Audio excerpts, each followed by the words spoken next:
Welcome back. We'll talk some Todd Gurley and the Rams in a second. By Ram trucks built to serve. Welcome back. We'll talk some Todd Gurley and the Rams in a second. But first, Monday Night Football, Steelers running back James Conner breaking 3 tackles for the tough 21-yard run. It was a tough game for him last night. One of those rugged divisional games. He was the only weapon they had on the field, weren't they? Well, only weapon on the offense. It felt like him and Jalen Samuels. But that Steelers defense showed up and dominated. That Bengals offensive line was offensive. Man. To the CFL now, Edmonton taking on Ottawa Eskimos receiver Tavon Smith with an amazing grab in double coverage for the game-winning touchdown. Oh, right on the old Fisherman's Friend billboard. Shout out to them. What? That's High Point.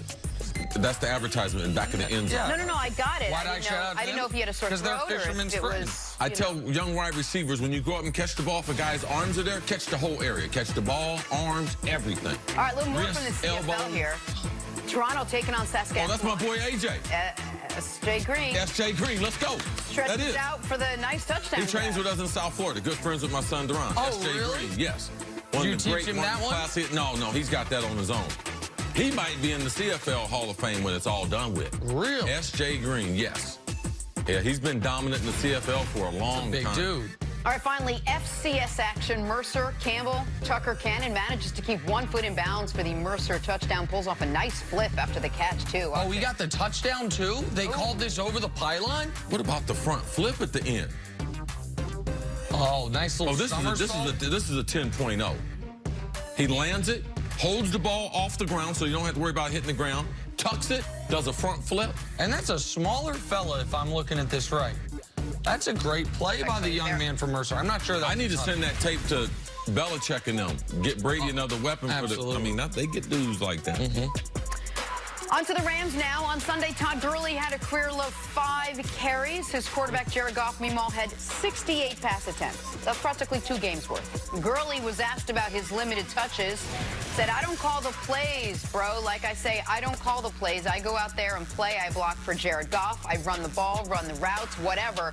Whatever the play call is, I'm going to go out there and do it just like everyone else is going to go out there and do their job.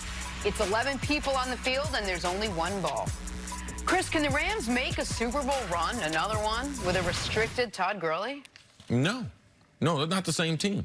Their offense doesn't look the same. And regardless of what the Rams are going to say, because this is a tough spot. It's a tough spot for the player to be in. It's a tough spot for the organization. Because the organization has said and tried to do all the right things to protect him. But really what it boils down to, Jenna, is they signed a bad deal. He's damaged goods. He's never going to be 100% again. Now, when they signed him, they thought potentially he might, but they made a miscalculation. They jumped at a contract that they didn't have to. They were trying to restructure their whole front office, everything they were doing, and they thought it was important to sign Todd Gurley. And Todd is a great guy. But, I mean, you're not here for your personality. You're here because you're one of the most explosive running backs that's come into NFL out of college football as far as a dual threat, legitimate 4'3", 220 pounds, 6'1", 6'2". This is a big-time running back.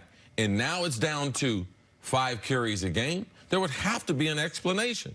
And the explanation is he's not healthy. Anytime you have a 24, 25-year-old who's on a pitch count at training camp, I've been warning people, this is not normal. There's an obvious problem. Last year, you gave him the time off. Then he comes back with the big game.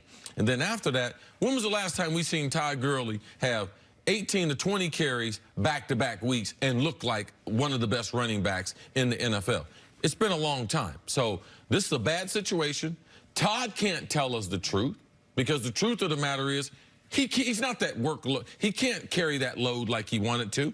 The coaches can't tell us the truth because they're protecting him and they're trying to protect the bad investment that they made from a PR standpoint. So we're going to go back and forth, back and forth, back and forth till ultimately the Rams have to cut bait. Todd Gurley. They're going to have to get off of him. They're going to have to get off that and they're going to have to eat it.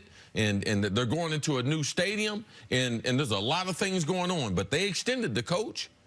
They extended the quarterback. And when they extended the coach, they extended the general manager. So moving forward, the people that made those decisions, they have job security. But it's going to be at one moment, somebody's going to have to step to a microphone and be like, you know something? he was injured the whole time. And it would have been, for the Rams, beneficial if they could have just held their water a little bit longer to maybe wait to extend the quarterback till they saw what the quarterback looked like when he doesn't have Offensive Player of the Year Todd Gurley behind him. Because last year, Jared Goff was two different quarterbacks. Quarterback with play action and without play action. Last year with play action, with the threat of Todd Gurley, with the threat of, at the time, maybe the most dynamic dual threat running back in football, 16 touchdowns, 2 picks, a 113 rating. Last year with play action. Last year without, 16 touchdowns, 10 picks, a 90 quarterback rating. That is night and day. That is all pro versus below average in today's NFL. This year on play action, the worst play action quarterback amongst the entrenched starters we have in the league. No touchdowns, 3 picks, a 61 rating. Now that there's some noise in that signal, and that some of that is defenses figuring out Sean McVay a little more in year 3. Some of that is people picking up on what Belichick did in the Super Bowl. I understand that. And some of that is Jared Goff's got to be better. But a lot of that is those linebackers not going to sink as far forward if they know if you do hand it off to the running back, he doesn't have the breakaway speed. He doesn't have the one-cut ability. He does not have the threat that he once was. And you've seen Goff's production go off a cliff at the same time Todd Gurley's production went off a cliff. Todd hasn't had a great day rushing since the divisional round against Dallas. To your point, hasn't had great back-to-back games rushing since November of last year. He hasn't had a great day receiving since week 15 of last year, and that is a part of this story as well. It's not just the 5 carries. It's that a guy who was similar to, not at this level, but similar to another great Ram, Marshall Faulk, in your ability to kill you catching the ball in addition to running the ball. That has been eliminated from his game nearly entirely, even though I think he had 7 catches this past weekend. It's a killer for them. They had the most dominant defensive player in Aaron Donald, they still do, and the most dominant non-quarterback in football. They no longer have that. That, to me, covered up a lot of limitations they otherwise would have on offense, and they haven't found a workaround yet. So, of course, they're not a Super Bowl team without Todd Gurley. We might start to wonder, are they a division champion? Are they a playoff team if Todd Gurley doesn't get right?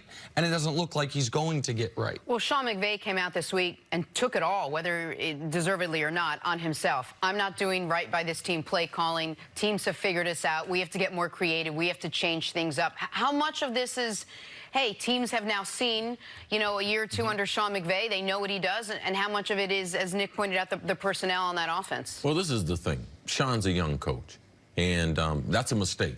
It's a mistake by going to the media saying everything's on me, because that's not true. The offensive line is not as good. Their pass protection hadn't been as good. Their outside receiver, Woods and Cook, they haven't been as good. What they would say is, well, it's on the quarterback. Their defense hadn't been as good as far as giving up more big plays. This is not a stingy defense. Like we saw what happened in Sunday's game. So all those things can't be the coach's fault. So when you say things like that, and you don't hear great coaches say things like, everything's all my fault, because it's not. You start to lose your credibility. So with me, how does he reinvent himself? What's his next move? Because I don't have Todd Gurley. Because ultimately, when you have a play caller like him, and I remember when we had Brian Billick, and man, there were teams clamoring. Oh man, we want to do what the Vikings are doing. We want to be 3 receivers. We want to throw the ball. We want to be able to run the ball out 3 receiver sets. Man, I used to be waiting in the meeting for Brian Billick to open up the game plan. What we going to do, coach? And he always had something exciting. When Brian went to Baltimore, that next offensive coordinator, I lost all that. And you lose hope as a player. And then you start doing freelancing. Man, I got to try to do this on my own because the coach is not going to come up with the play. And you start trying to play outside the system. So for me, a credibility factor as far as moving forward, what's the coach going to be known for? Because the league has caught up to him. That's not a myth. Oh, he's new to the league. They don't know him yet. But when they find you out, you better be real good to be able to sustain that success. And there's an incorrect narrative about what made Sean McVay great and the type of coach he is because he was a coordinator at 28, because he's a head coach at 31 in LA, good-looking guy. People think, oh, he's uber aggressive, super exotic. No, he's not. This is a running football team that plays the same personnel set more than any team in the league, 11 personnel that is very conservative on fourth downs. They seem exotic because they do a lot of pre-snap movement and because the way McVay communicates with the quarterback. But they kick on fourth, they run the football, they trust that we're going to do what we do better than what you do. And when you've had as much success as Sean McVay has had, at the youngest age in NFL history, anyone's had that level of success, the idea that you're at 33 years old, that this is the time for a reinvention, man, that's the time most people are going under invention, not reinvention. And so people need to recognize the basis of what the Rams did was a great running game. If that foundation no longer exists, then it will take some major adjustments, but it's ones that I worry McVay has not planned for. It's one of the reasons they paid Gurley early the way they did. They prioritized Gurley because he was the foundational piece of what their offense was. And the two people you're most concerned about are the two people they ended up paying and giving them the long-term contracts to. All right, take a break. Coming up is Kirk Cousins holding back the Vikings offense. We'll discuss next. First things first.